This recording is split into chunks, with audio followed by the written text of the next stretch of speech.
I recently went on a bird watching expedition out to the eastern plains of Colorado looking for raptors. There's a bunch of us that met up at the Museum of Nature and Science at 5 a.m. Caravan out there together. It was me and my wife and 12 150-year-olds. And they had us gather there in the foyer and introduce ourselves to one another before we caravanned out together. So I was like, okay, my name's Adam, and I'm excited for a big day of birding. All right. Got back in line. Now, bird watchers are a very quixotic group. Strange bunch. This next guy gets up there. He was an old fella, cherubic, had a big beard, looked like Santa Claus. He gets up there, he goes, I'm Rod, and Adam, I'll remember your name through the following poem.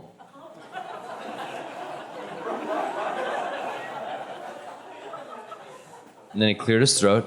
He goes, Fleas.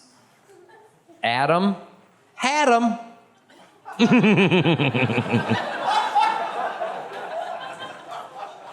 was like, is this fucking happening?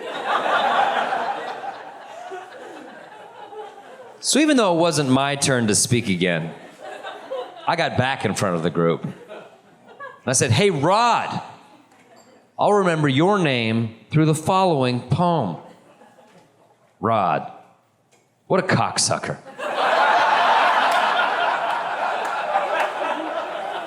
You have made a very powerful enemy today here, Rod. Sorry, my poem didn't rhyme. I'm a beatnik. Somebody told Rod I was a comic. He was on my dick all day. Tell me a joke, tell me a joke. It's like, get the fuck out of here, Rod. You burn this bridge. I don't have fleas, man. He goes, if you tell me a joke, I'll show you all these amazing bird photographs that I took. He proceeded to produce a camera from a canvas bag with a lens as long as my arm. This was easily a $20,000 camera lens, like safari quality photo lens. And I was like, yeah, dude, I'll tell you any joke you want to hear. You want to hear a short joke, long joke, racist joke? I don't give a shit. Show me those photos. Told him a joke. It passed his weird Rod test. He started showing me these photos, and they were amazing.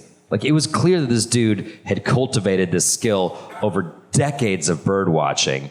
And I was looking through his photos with him, and just in that moment, the beef between Rod and I was squashed. We were new, unlikely friends out there on the eastern plains of Colorado. Like, Rod would see a bird, and I'd be right on his heels, checking it out. I'd see a bird, Rod would shuffle over the best he could, and he'd check it out. We saw so many hawks, holy shit. I mean, Cooper's hawk, red-tailed hawk, obviously, but like, Swayson's hawk, Harris hawk, ferruginous hawk, prairie falcon, fucking what?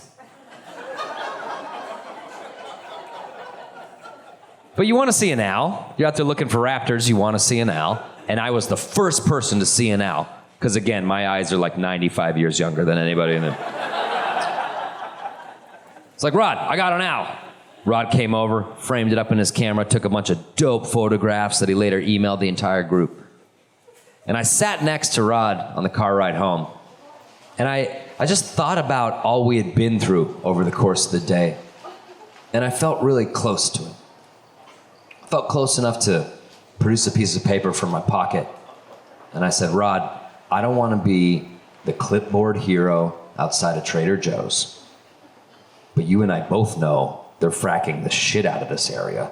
And it would mean a lot to me if you would sign this petition, which really just asks that they frack responsibly to protect the native species that you and I so cherish. And Rod looked at me like I was his grandson. He couldn't have been prouder. And he was like, Adam, I would be honored to sign that petition, and good for you for fighting the good fight. Your generation's gonna have to fix this mess. And he signed my piece of paper, and just like that, I became the legal heir to everything that Rod owns. It's called an inheritance transfer form, and you just download them from irs.gov. These old people, they're so lonely and like genuinely confused. I figure I groom 3 or 4 more Rods, I'll be able to afford a camera lens like that in no fucking time. Fuck you, Rod. You don't come at me, dude. I play for keeps. On that fucking Fleas, man.